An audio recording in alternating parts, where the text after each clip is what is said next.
J.M. Coetzee, Peter Carey, Hilary Mantel, and Margaret Atwood. Those are the 4 authors who have won the Booker Prize twice. How does it feel to think you might be about to join that club, potentially?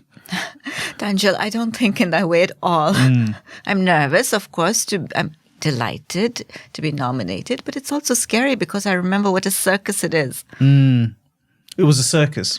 Yes, that's how it felt. And, I mean, there's another club that you sort of belong to, that is to say, the likes of Arundhati Roy, Salman Rushdie, Aravind Adiga. There was a vogue for South Asian writers who were sort of garlanded with prizes, and you too were among them.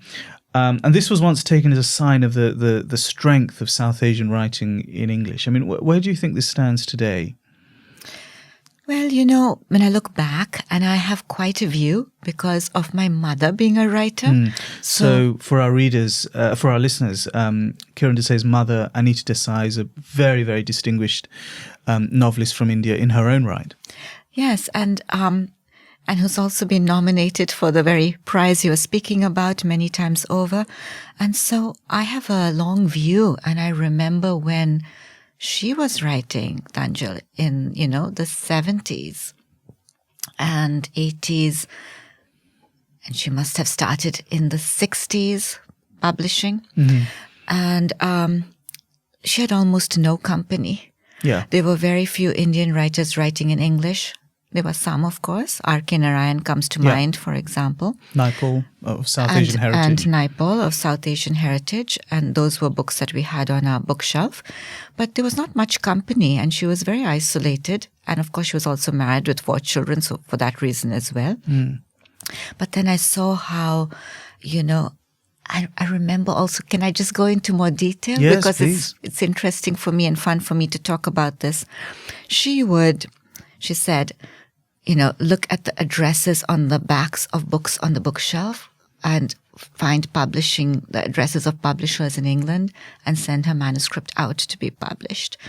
And it was a long while before there was an answer, but eventually a man named Peter Owen, a publisher named Peter Owen, whose mission it was to bring international literature to Britain, answered. And I think he used to publish the first Japanese authors, French authors, and also Indian. That's right. Peter Owen published lots of literature and translation, especially plays, I think. Yes, so you know the name. Yes. And then she was published by Heinemann. But then I saw how, a door opened for her, but also for other authors. And I think a lot of the younger generation, we forget. I don't, because she's my mother.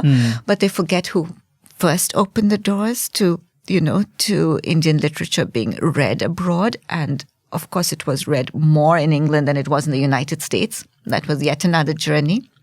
And then I saw how Salman Rushdie, when he published Midnight's Children, when I was about 10, and he came to India, in fact, and I remember the whole book launch there. My mother interviewed him. Yes. It's quite fascinating to see that instant celebrity and somebody who was just, strode out onto the scene with complete confidence writing in Indian English and really changed things.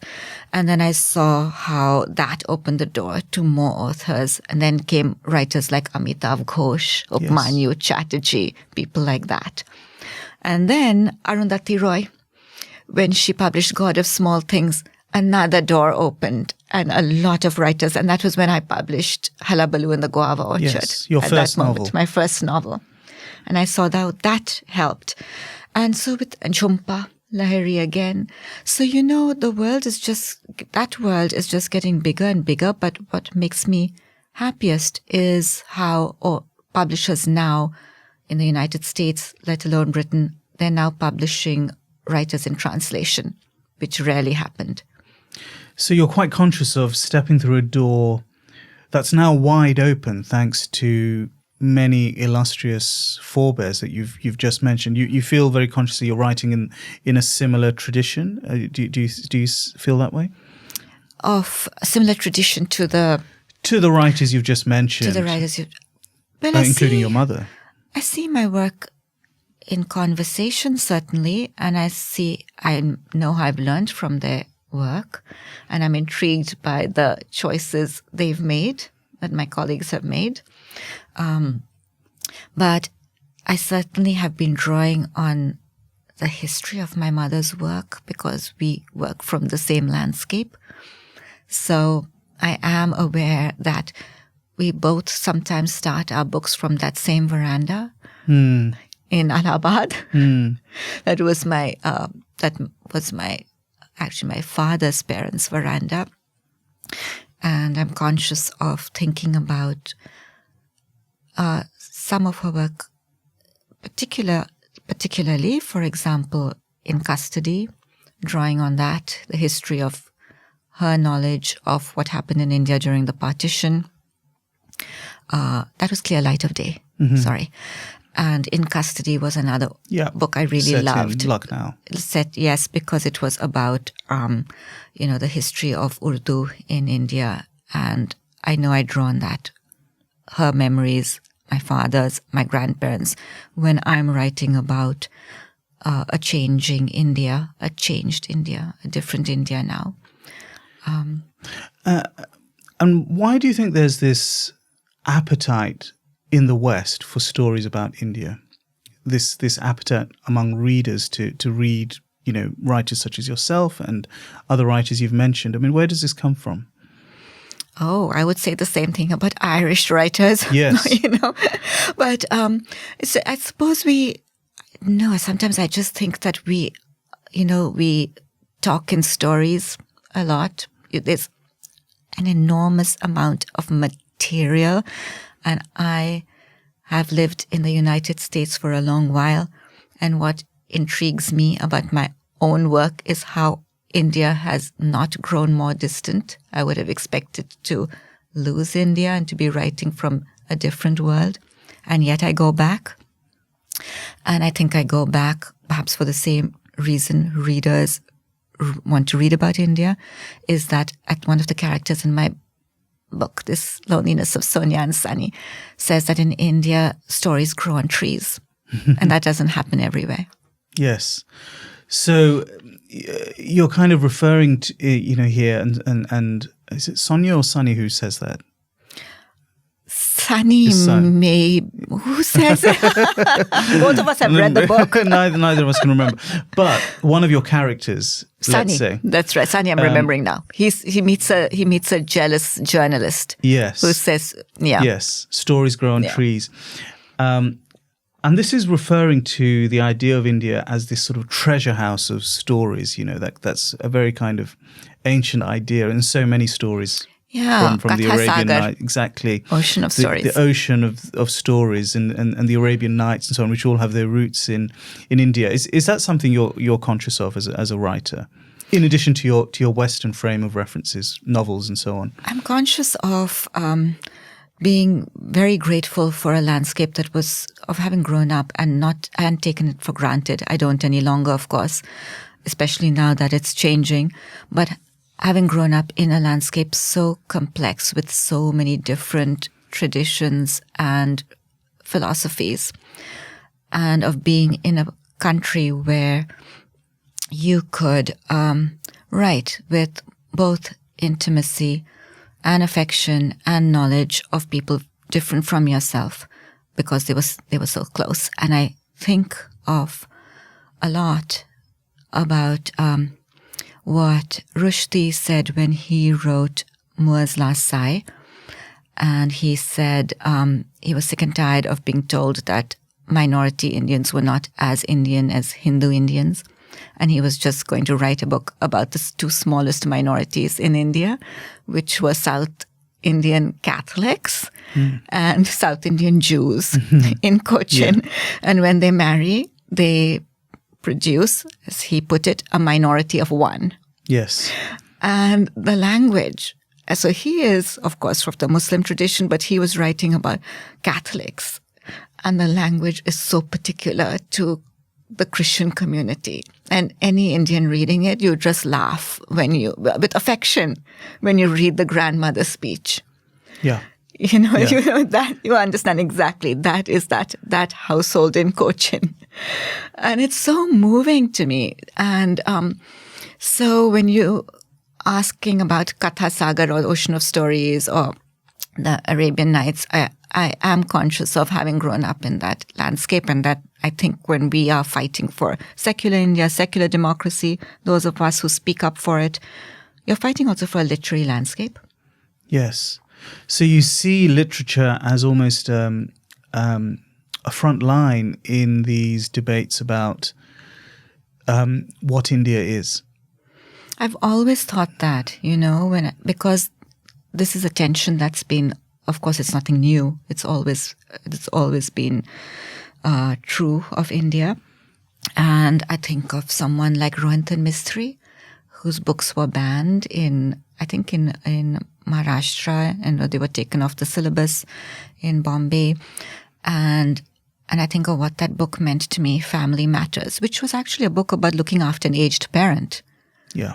But included some lines, a line or two, that upset some people. This is a theme in The Loneliness of Sonia and Sunny, the growth of Hindu nationalism. I mean, it's not by any means the main theme, but there are moments when the resurgent Hindu nationalism of India does feature in the plot. One of the characters loses his job for having Mughal miniatures. There's a reference to the artist M.F. Hussain and the blasphemy sort of scandal around his paintings. How closely do you follow these debates? Are they very important to you? They are important to me, and I do follow them. And I think I have to say that I think I would have grown more distant from India were it not for this change in India, which has upset me so much that I find myself emotionally just swerving back.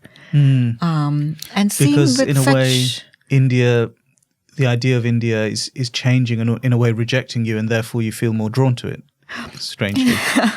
Well, I feel as if it's rejecting this secular ideal that, my grandparents were so devoted to and changed their own thinking, their own religion. They sort of undid so many things of caste, community, religion, language, all these things to belong to this different idea of India, this a new country.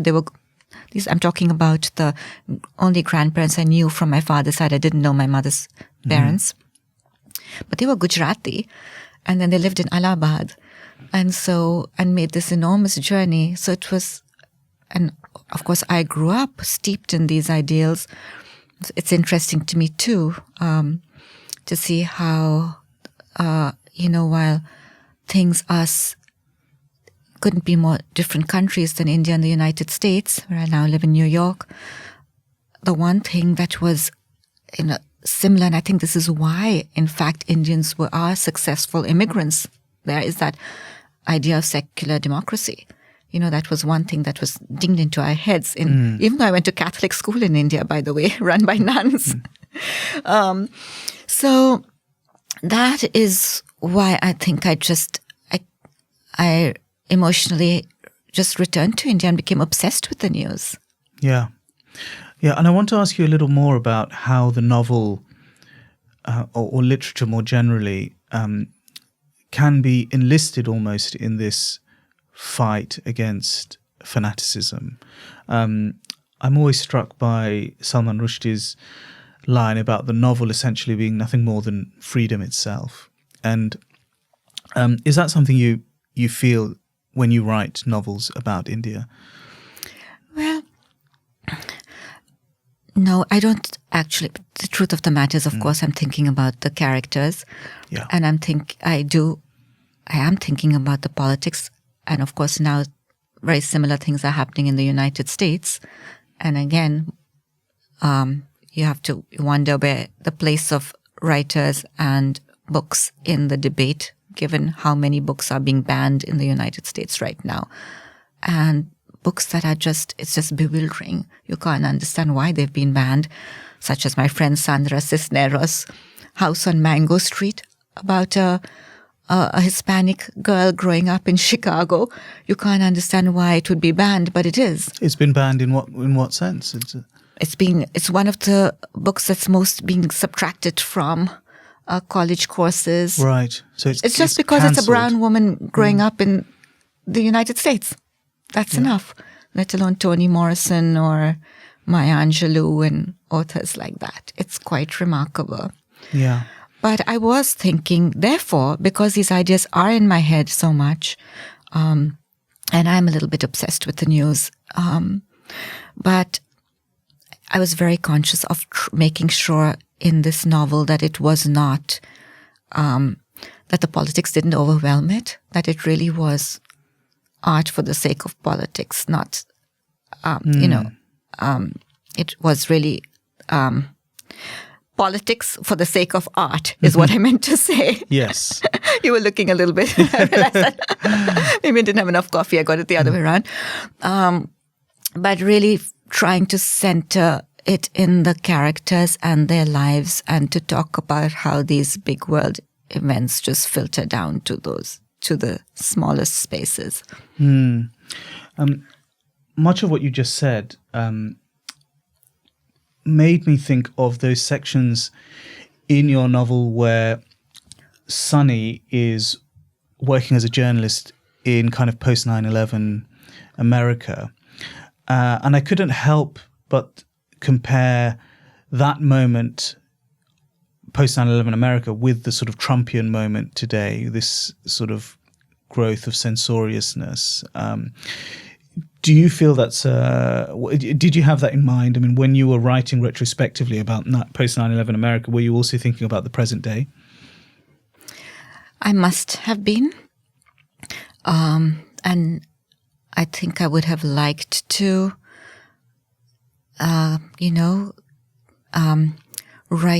continue on, carry the story on into the present day, because that is one of the themes of the book, to trace the politics in India and in the United States. That's the sort of one of the sort of darker undercurrents. I had actually also extended the story at one point, and I cut it out into 1920s, 1930s Germany, because I was interested in the rise of nationalism and the old links between India and Germany. Mm. So Sonia's grandfather is German, in fact, in the book, like my grandma.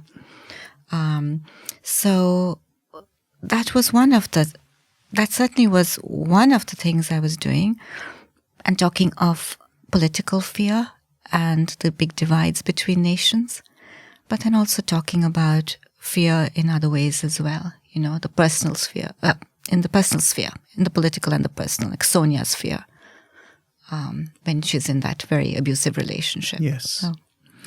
You seem very interested in history, and in fact, I believe this novel and your last novel were both written retrospectively about a time significantly before the present day. Not quite historical novels, but a couple of decades, about events a couple of decades ago. I mean, why are you so interested in history? I mean, I'm reminded of a line from The Inheritance of Loss where you write, certain moves made long ago had produced all of them. Does that give us a sense of how important you think history is in shaping characters? Well, I think as a writer, you're always thinking that history is always someone's story, and that literature is always in conversation with history. And sometimes it contradicts the historical narrative. How does it do that? Well, I'm thinking of one of the stories in this book. And again, I'm drawing on personal family history with my German grandmother, who met my grandfather, who was an engineering student from Bangladesh, what is now Bangladesh, from Bengal. Really? Yeah, they were freedom fighters, freedom fighting family. And so they didn't send their children to England to study, but to Germany. And there's a wonderful photograph we have in there are no longer any family albums. In fact, they were all destroyed, but just a few photographs had been saved. And one of them is of my grandfather in the 1920s meeting Tagore in Berlin, with the whole South Asian Student Association it's quite fascinating. But this was a time when, you could apparently marry without any protest from either side. And my grandmother sailed to India, and her passport says subject of the British Empire, and spent the rest of her life in India, in Delhi. But of course the war broke out, and India was fighting Germany alongside the British, and as well as fighting for independence. And some families, you would have one family member who was in prison, for being a freedom fighter, and another family member who was in the army, fighting on the Eastern Front, which was true of my family, in fact. So, and then you think how strange this is. Absolutely everything is in contradiction, save for the personal story, and my grandparents, how one person caught another person's eye.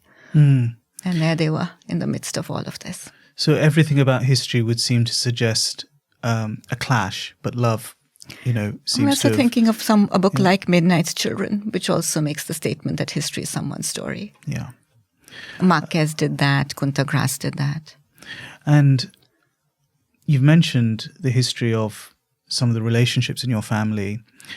Cross-cultural relationships are a big theme in The Loneliness of Sonia and Sunny. Why so? What makes you interested in that?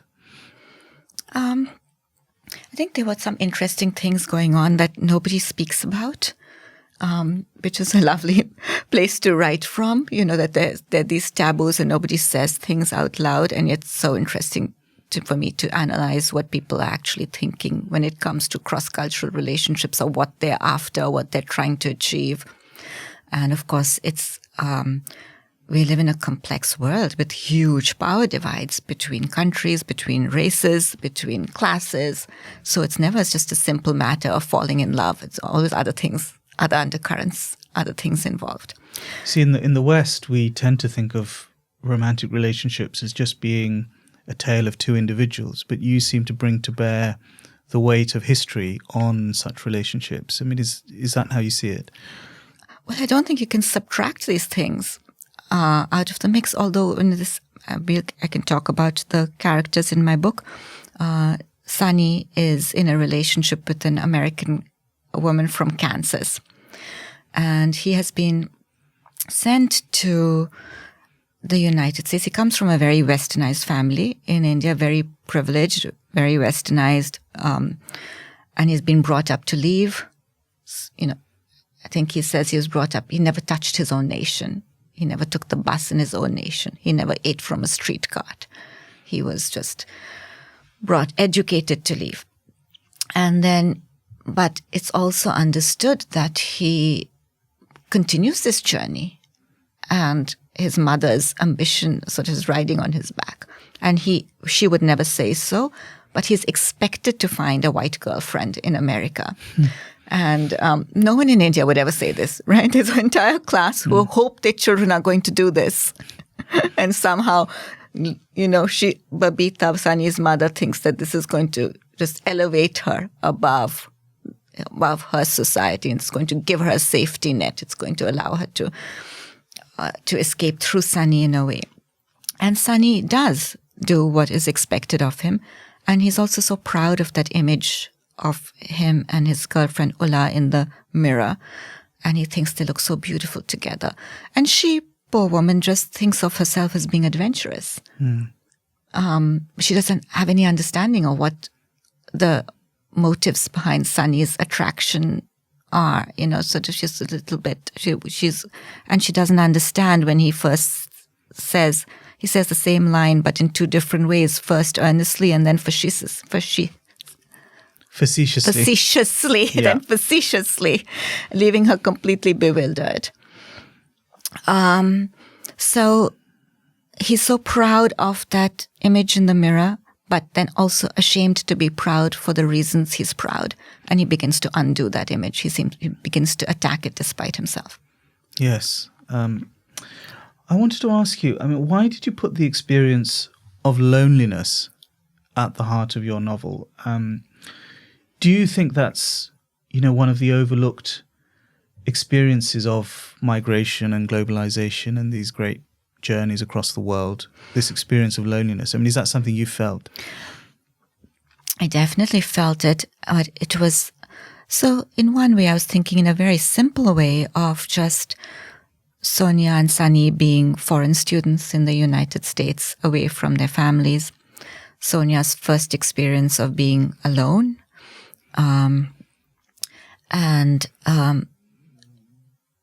Sometimes it really moves me because now that I'm taking this book out into the world and it's interesting, the first readers are speaking to me, and I can't tell you how many people are coming up to me and saying, "Thank you, I'm so lonely." And I remember reading this young Indian student who was studying in the Soviet Union, listening to Bollywood songs late into the night and saying, "I've known the true taste of loneliness." And yet you know that they're carrying their family's ambitions on their shoulders. They have to succeed. They're really sort of heroic. They're so young and they're on their own. So that was one part of it.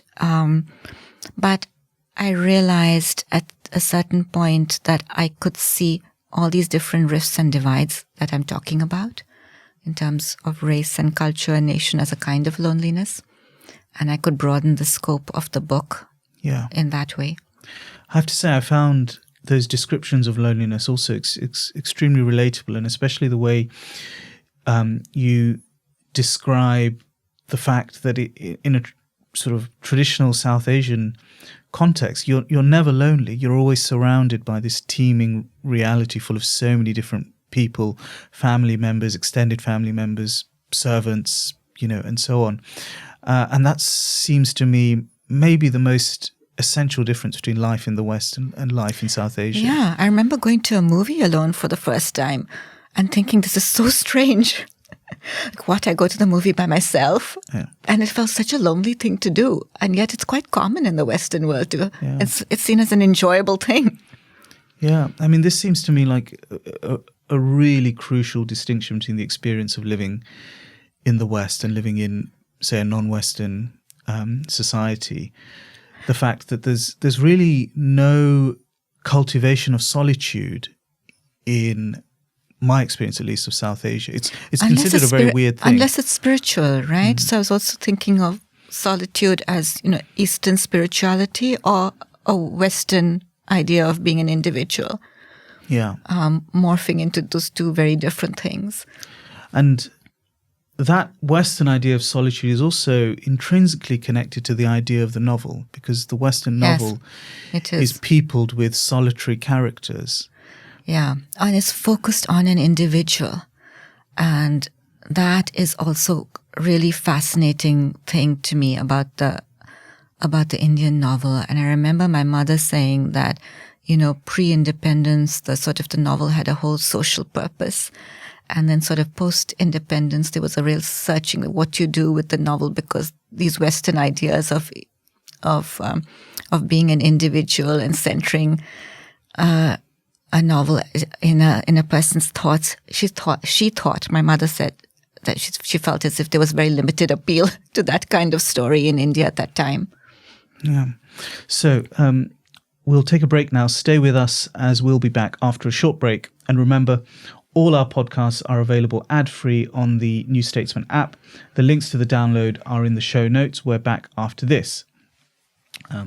So how much longer have we got before? We're going for half an hour. Okay, so let's do another 10 minutes, let's say. 10, 20. Okay. And it'll be edited, I'm guessing, right? A little bit. Yeah. To cut out all. Thank you, Rashid. Okay, where should we go next?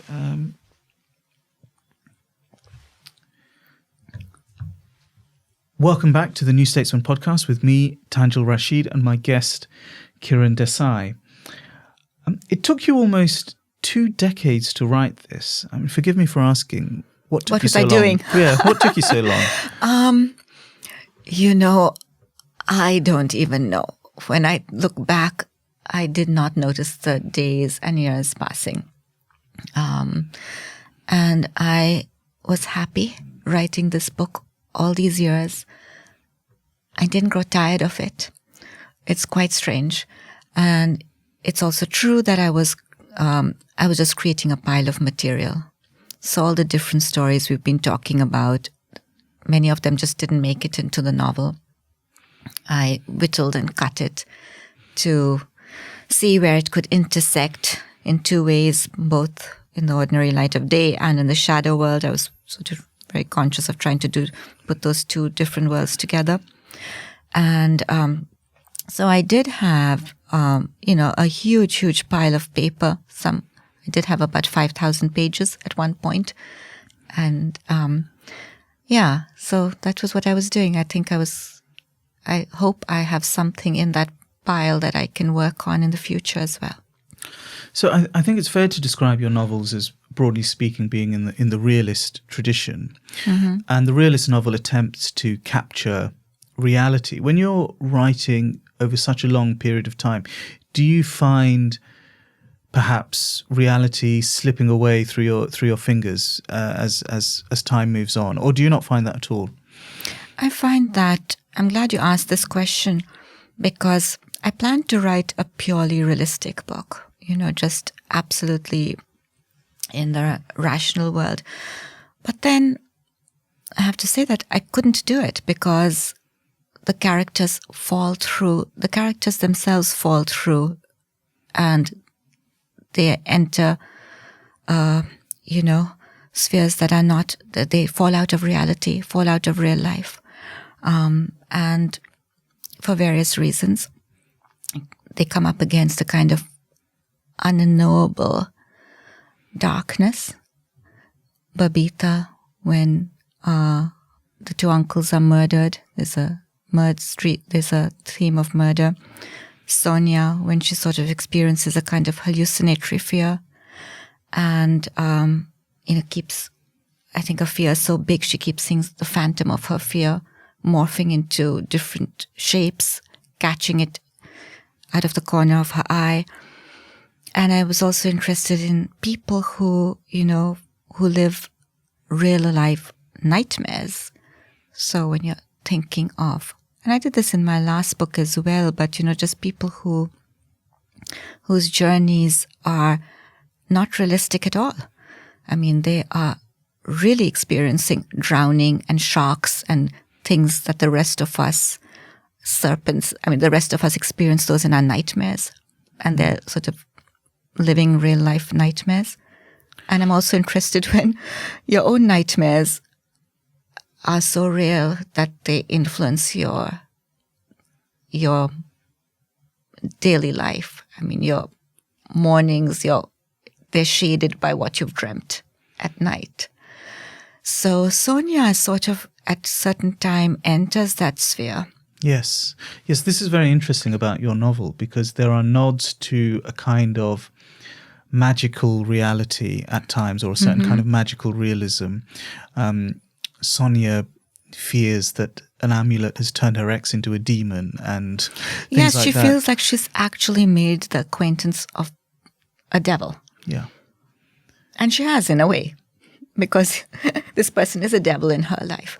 But sometimes, you just feel, look at what the world we are living in, right? You're up against unimaginable evil. There are people in the political sphere. You can't imagine what they're doing. So how do you put that into a novel? How do I describe Sonia's feeling that she has really encountered darkness, or she's met somebody who's opened her to the darkness of his world? That's a really interesting question, because how do you put that into a novel? I know, Master and Margarita. Devils are not meant to exist in the traditional Western realist novel, but they do exist in other kinds of storytelling, especially Eastern traditions of storytelling. Yes, they're very, and very they present. exist, they're very present, and they exist in real life too. In fact, the only place they don't exist in is in the modern novel. Yeah.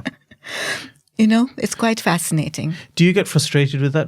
Totally frustrated. You've mentioned Amitav Ghosh, who has written in the context of climate change that there is a failing in the modern Western realist novel because it can't capture the massive apocalyptic changes that the Earth is experiencing, because the novel is about the micro reality of things.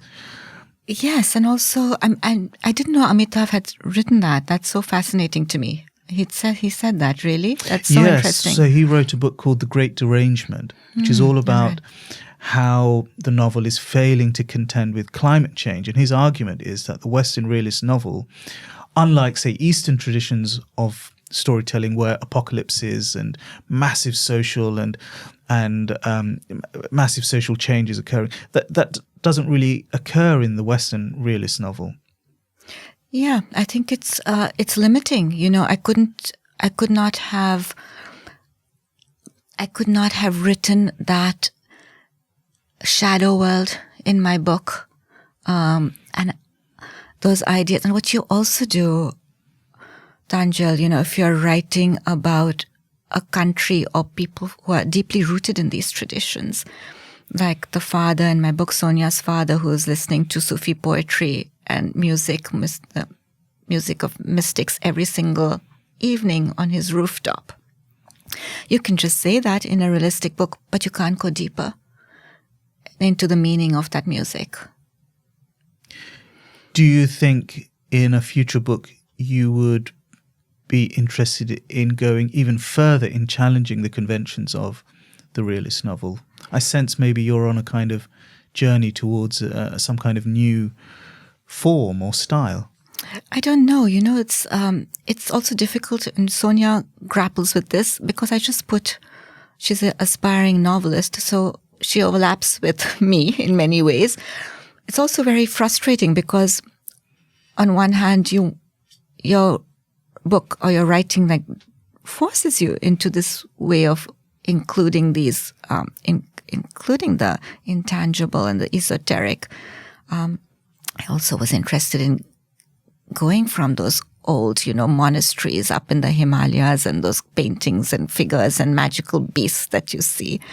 It's sad to me to lose that aspect of human imagination.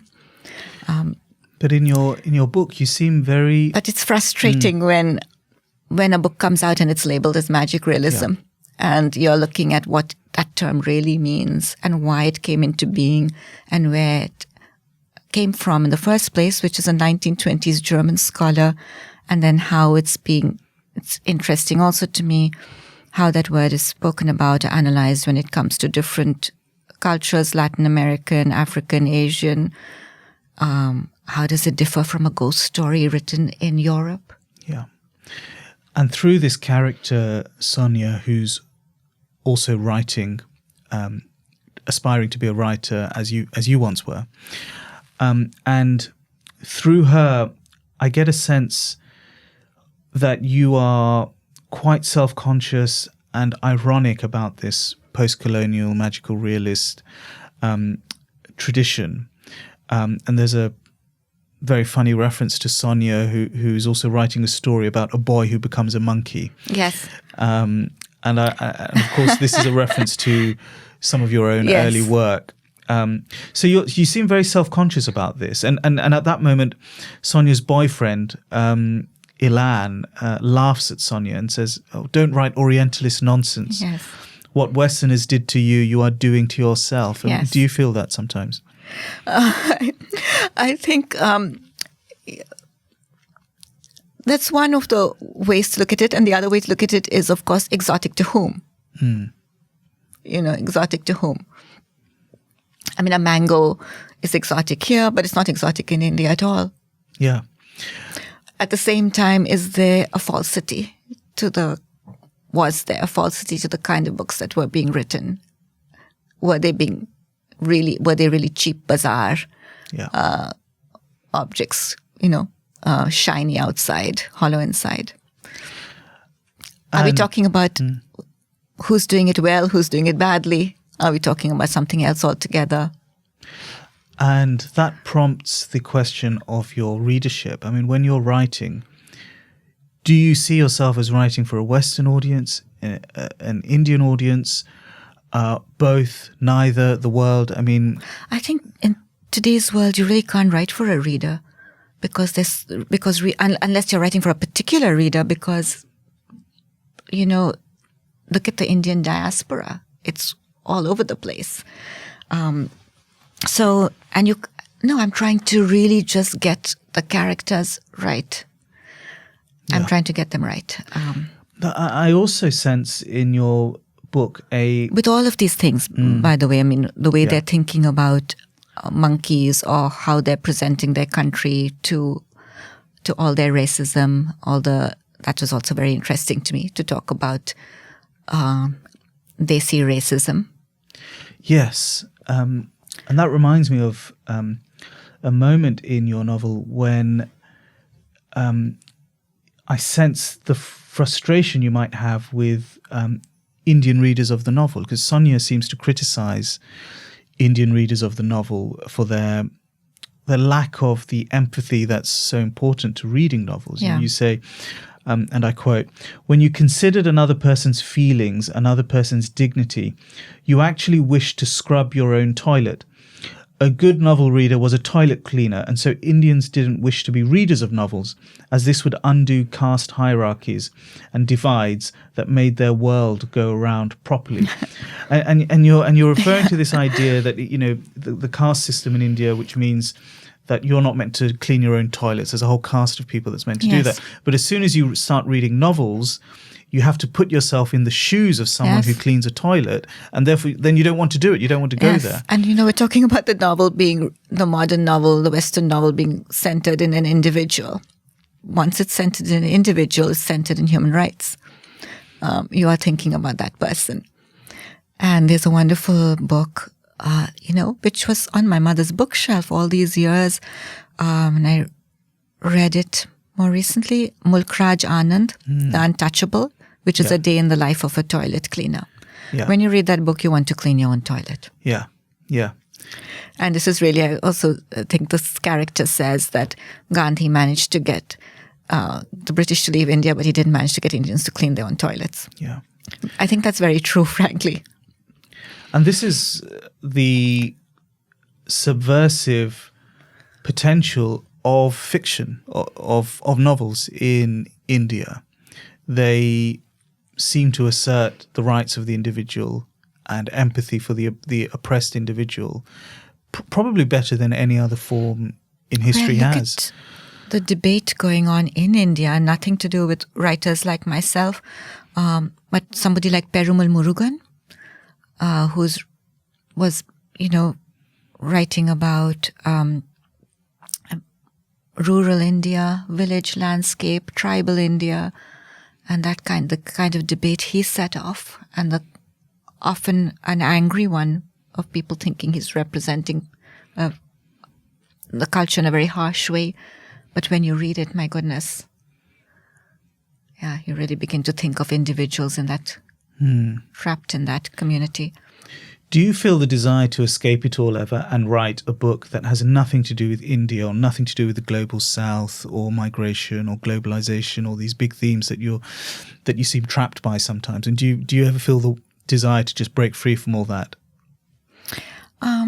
Sometimes I think how intelligent Jhumpa Lahiri is, who went, tried, how brave she is too, to have learned another language and decided to try to write in a completely different way. So Kiran is referring here to the novelist Jhumpa Lahiri, who astonishingly decided to give up writing in the English language entirely and write only in Italian. Yes. Her third or maybe fourth language. Yes, and has begun to write in a very different way also. And not embroiled in all of these subjects, not involved in South Asia, in Indian themes. But I have to say, I also feel as if this is my material. So I was very anxious about losing, of not, like Sunny really, perhaps both Sonia and Sunny, one as a journalist, one as a fiction writer, of not having a landscape to write from, and sort of losing India, not really being able to write about the States either. So I was always anxious about that. And yet somehow or the other, I found that one can write from this location that is not geographically centered. But where I'll go from now, I'm really not sure.